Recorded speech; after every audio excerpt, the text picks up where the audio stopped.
piazada! Professora Denise falando aqui. E hoje nós vamos dar continuidade aos nossos estudos aí sobre o romantismo brasileiro, né? Essa escola literária aí que chegou chegando, diferentona de tudo que estava rolando aqui no Brasil.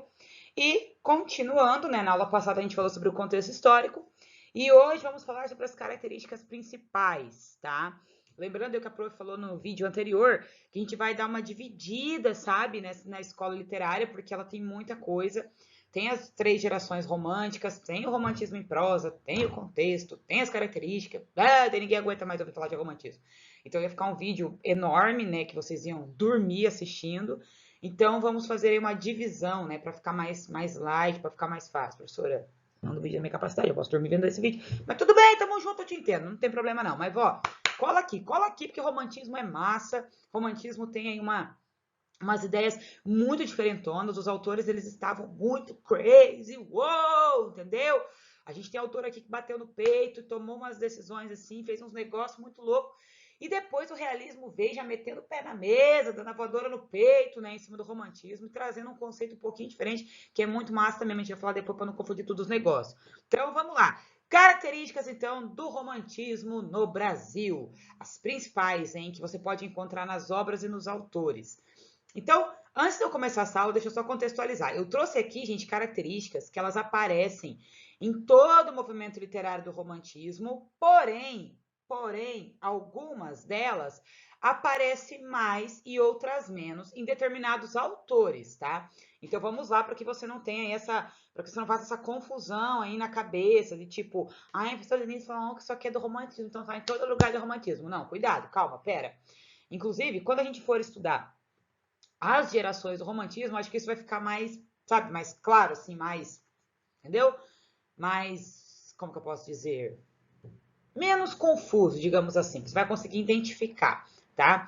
Então tome muito cuidado, porque, ó, só para retomar aí o que eu disse na aula anterior, o romantismo ele tem 3 gerações poéticas e temos também o romantismo em prosa. Foi uma escola literária que durou um tempão aí no Brasil, a gente falou disso na aula anterior, então a gente tem bastante coisa para falar sobre ela. Entretanto, as características, como eu falei, algumas vão aparecer mais em alguns autores, outras menos, outras nem aparecem. Então, a gente vai tentar delimitar para entender o que vai ficar mais claro em cada autor ou em cada período que esses autores escreveram. Bora lá, então? Vamos começar. Características gerais, então, do romantismo no Brasil. Bom, gente, vamos começar falando do subjetivismo. Eu acho que, sem dúvida nenhuma, é uma das características mais poderosas e mais fortes aqui do romantismo. É quando a gente vai ter os sentimentos do eu lírico trazidos muito fortes. Lembrando que, minha gente, eu lírico, o que é o eu lírico, professor Denise? É a voz que sai do poema, a voz que emana do poema, beleza? Então, por que é subjetivo? Porque eu não consigo delimitar o que aquele eu lírico está me dizendo em relação a ser muito, a ser pouco, a ser, entendeu? É subjetivo, isso não é visto, sabe? De uma maneira assim, que seja poderosa, que seja fatídica, sabe? Então, por exemplo, um poema que vai falar de saudade, ele pode falar de muita saudade, muito sofrimento, meu Deus, como eu sofro. Mas eu não sei se isso é muito para esse eu lírico, se é muito para mim que tô lendo, é subjetivo, sabe? Eu não posso delimitar. Eu não posso, sabe, colocar uma régua e dizer assim, ah, sua tristeza, medir aqui nem é tanta, querido. É mais ou menos, hein? Pega leve aí, autor do romantismo, menos drama. Porque é subjetivo. O que pode não ser tanta coisa para mim, de repente, para quem tá vivenciando aquilo, é muita coisa. Se a gente tem exemplos, né, gente? A gente pode, sei lá, amarrar isso com alguns exemplos reais. De repente, seu amigo tá lá chorando, sabe, desesperado. Ai, meu Deus, perdi a chave da minha casa, minha mãe vai me matar. Aí você fica, ai, cara, menos, né? Pra que tanto drama? É só uma chave, tá tudo bem, né? Mas às vezes, velho, você não sabe, mas às vezes ele tá desesperado porque, sei lá, tipo, tem que pagar R$ 100 pro chaveiro. Não sei, tô chutando. Tem que pagar 100 pila pro chaveiro vir abrir a porta. E talvez ele não tenha esses R$ 100. Então, talvez o que ele tá desesperado é porque ele sabe que nem ele, nem a família dele tem condições de pagar para fazer uma cópia da chave, para chamar o chaveiro para vir ali abrir a porta. Então a gente não sabe. Então como é que eu vou delimitar se aquele desespero dele é demais, ou se é muito, ou se é pouco? Eu não sei, sabe? Então o subjetivismo, ele é muito forte no romantismo, justamente porque nós, enquanto leitores, não conseguimos, sabe, ter a extensão daquilo que o eu lírico está trazendo, especialmente aí nas gerações poéticas, tá? Até porque a gente está falando de sentimento, né? E aí eu já emendo a segunda característica, que é o sentimentalismo. O sentimento e as emoções, eles são exagerados aqui. A razão fica muito em segundo, terceiro, vigésimo plano, tá? Porque no romantismo eles vão valorizar demais a questão sentimental. E aí, gente, a prof vai lembrar um negócio aqui, rapidão. Sentimento nem sempre é coisa boa, tá? A gente às vezes cresce ouvindo que poemas são sentimentais e a gente automaticamente liga na nossa ideia que aquilo, tipo, é lindo.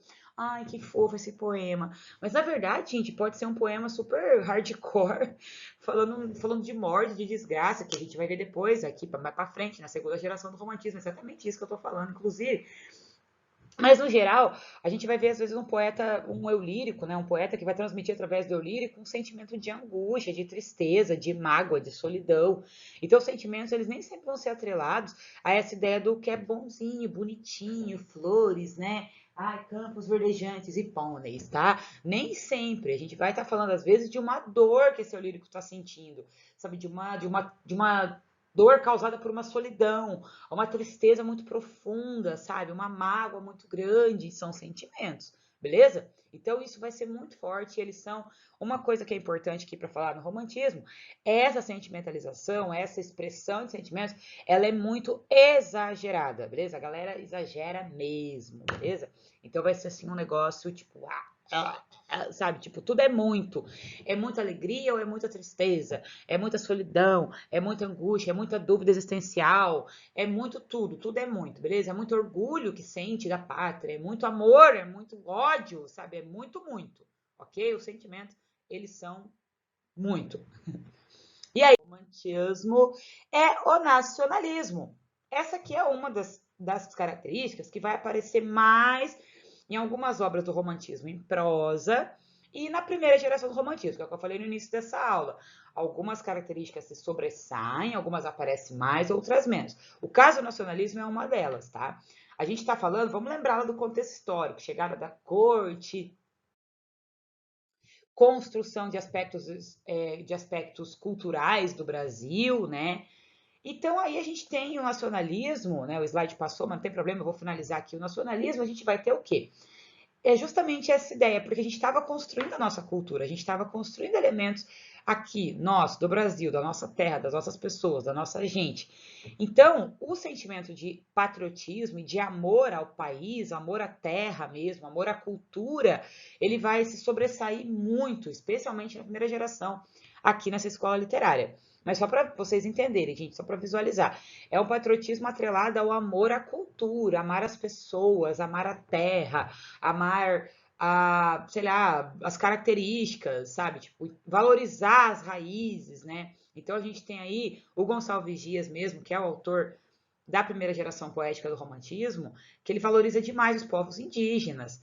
Ele traz características muito, muito poderosas em relação a isso. O José de Alencar, lá com a obra Iracema, que é do romantismo em prosa, ele vai colocar características da Iracema que vão, sabe, fazer com que a gente note o quanto ela era uma Índia bonita, o povo dela, que o povo dela tinha as próprias características. Ele traz muitas características daqueles povos que essa personagem pertencia e tal. A descrição da natureza, sabe? São com detalhes, sabe? Aquela praia linda com aquela areia branquinha e não sei o quê, sabe? Gente, então isso tudo é para deixar exacerbado esse nacionalismo, esse orgulho, sabe? Que esse eu lírico tinha do Brasil como lugar para viver, sabe? Do Brasil como lugar que ele cresceu, como lugar que ele pertence, como a terra dele, da cultura dele, ok? Beleza? Evasão ou escapismo, gente, são características que também aparecem muito forte aí, né, no romantismo. E eu diria que, assim, elas vão aparecer um pouquinho mais na segunda geração do romantismo, né, com mais precisão, na segunda geração das fases poéticas. Vai aparecer na terceira também de leve, mas eu acho que sem dúvida nenhuma ela se sobressai mais na segunda. Mas a gente pode trazer, né, a evasão, o escapismo para todo o romantismo. Acho que é uma das características mais fortes, assim, mais presentes, que seria a tentativa, né, de fugir, sabe, no tempo, no espaço, né, para fazer, porque a pessoa não consegue viver naquela realidade. A realidade dela é muito cruel. Então, na obra literária, esse eu lírico, ele foge dessa realidade porque ele quer viver num lugar que seja melhor e que não tenha dor e não tenha sofrimento, ok?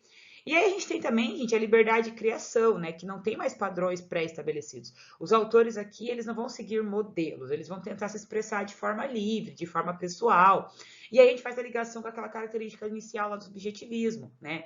É tudo muito, muito pessoal de cada autor. Por isso, eu já ouvi muito essa pergunta também enquanto professora. Nossa, professora, mas se essas características são tão diferentonas, por que tudo é no romantismo? Gente, porque o romantismo trouxe isso mesmo, sabe? Ele vem pautado nessa questão toda histórica lá, de construção cultural, blá, blá, blá. Ele vai se amarrar nisso e com isso os autores vão se sentir mais livres para criar suas obras, baseado em conceitos que eles trouxeram, tipo, deles mesmos, de vivências pessoais deles mesmos, sabe? Ou de visões que eles tenham, entende?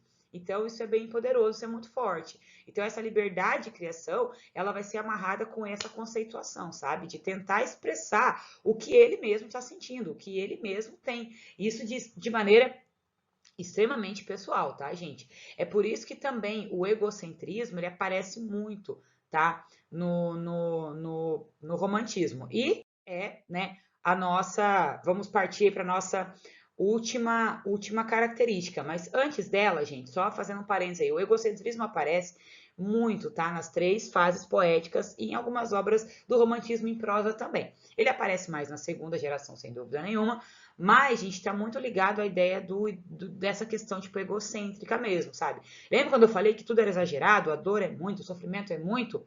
Isso tem a ver também é um pouquinho egoísta, porque é como se, tipo, a minha dor fosse muito, a minha dor, ela é muito grande, a minha dor, eu sofro, ó, socorro, sabe? Então, essa coisa do eu, ela vai aparecer muito na segunda fase do romantismo, mas a gente consegue encontrar esses traços dessa característica em outras obras do romantismo também, que não apenas da segunda geração.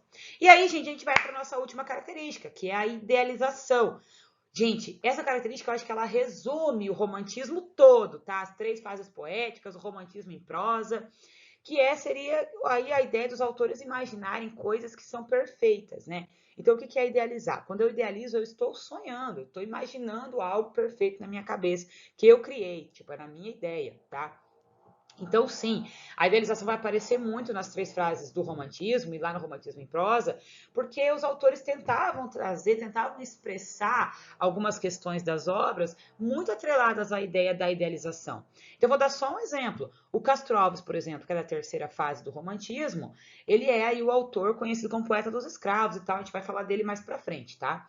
E realmente, sabe, o Castro Alves, a gente pode dizer que ele enquanto autor e ele enquanto eu lírico, né, autor dos poemas dele, ele trazia nesses poemas uma idealização em relação à vida dos negros. Ele idealizava que um dia os negros fossem libertos, né? Lembrando do contexto histórico. A gente está falando do Brasil escravocrata, hein?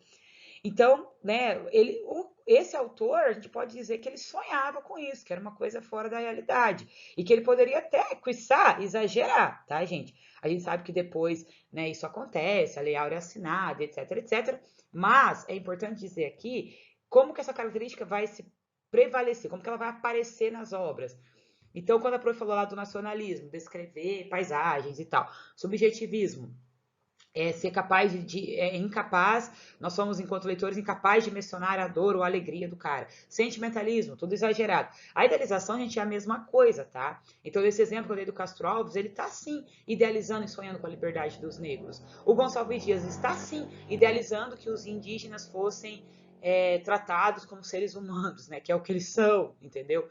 Mas por que, professora, que ele estava sonhando e tal? Porque, gente, isso num Brasil em que a gente tinha uma construção totalmente pautada em fatores relacionados à cultura europeia, isso tudo era muito, sabe, o quê? Um índio ser bem tratado? O quê? Um negro que não ser mais escravo? Ó, como assim? Oh! Né? Então, sim, os autores do romantismo, eles estavam sonhando com isso, a gente pode, vamos dizer assim, porque eles estavam idealizando que esses povos fossem um dia, sabe, bem tratados, e fossem respeitados, entende? Então, assim, a gente tá. Por isso que alguns pesquisadores, alguns historiadores e alguns literários classificam o romantismo como uma escola literária de revolução, né? Porque justamente eles vêm trazer conceitos e pautas que até então não eram discutidas, né? Que até então não eram refletidas.